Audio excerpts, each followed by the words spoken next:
देखिए, ये तो अब सब अपने आप ओपन हो ही गया, जो हम शुरू से कह रहे थे। साध्वी जी के सामने जो न्यायालय ने फैसला दिया, वो दूध का दूध पानी का पानी हो गया।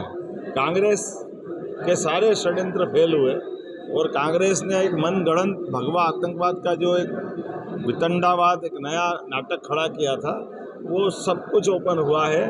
हिंदू कभी आतंकवादी नहीं हो सकता, ये एक बार न्यायालय ने फिर सिद्ध किया। राहुल गांधी के रोज बयान आ रहे हैं, कभी ट्रंप का ये बड़ा गंभीर मसला है।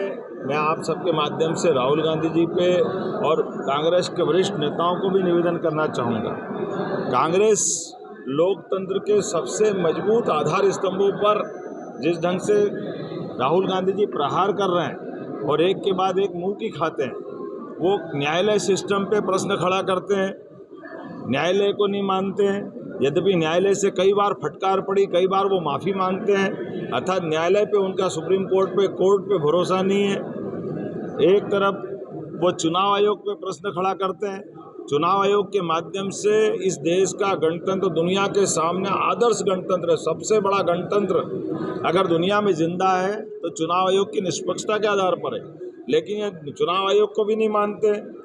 भारतीय जनता के साथ जो हमारी सबकी भावना है कि एक तरफ न्यायालय, एक तरफ चुनाव आयोग और देश की आशा आकांक्षा के केंद्र हमारे सशस्त्र बल, सैन्य बल, सेनाएं, लेकिन जब भी भारत की सेनाओं ने विदेशियों से मुकाबला करके उनके दांत खट्टे किए, उनको घर में मारा, तब भी हमेशा राहुल गांधी के मुंह से बजाय सेना की तारीफ करने के, वो कभी चाइना की, कभी पाकिस्तान की, पता नहीं किस किस की बात करते रहे।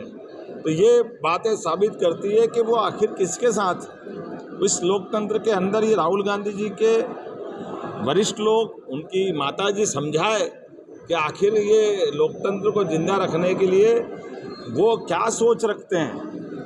इसी के कारण से कांग्रेस की दुरावस्था होती है, पूरे देश से कांग्रेस धीरे धीरे खत्म हो रही है। लेकिन मैं आपके माध्यम से भी पुनः निवेदन करना चाहता हूं कि उनके कर्मों से पाकिस्तान प्रसन्न होता है, पाकिस्तान के आतंकवादी मिठाई बांटते हैं, हमारे दुश्मन देश खुश होते हैं। वो भारतीय लोगों का क्यों अपमान करते हैं, इस गणतंत्र की मजबूत इमारतों को क्यों ढीला करना चाहते हैं, उनको क्यों कमज़ोर करना चाहते हैं। अपने दल की हार से, वो गणतंत्र को कमज़ोर करने से वो उनकी अपनी दल की ताकत नहीं बचेगी, इसीलिए जनता की निगाह से उतर रहे हैं।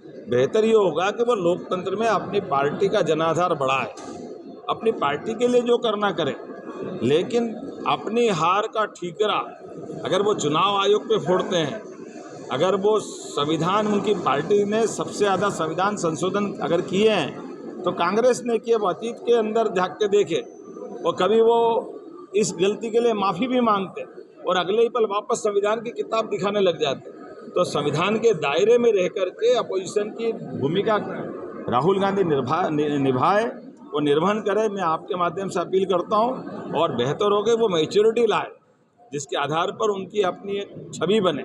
लेकिन दुर्भाग्य के साथ कहना पड़ रहा है कि नेता प्रतिपक्ष भारत रत्न अटल बिहारी वाजपेयी जी ने 50 साल तक जिस पद को पवित्रता के साथ दुनिया के रूप में दुनिया के सामने स्थापित किया, लेकिन ऐसे गरिमामय पद की भी अगर वो गरिमा घटा रहे हैं तो ये पाप उनके सिर पे लगेगा। मैं पुनः अपील करता हूं कि वो ये बात समझे और अपनी नई भूमिका चालू करें। आदिवासी पट्टे ऑनलाइन करने की बात है।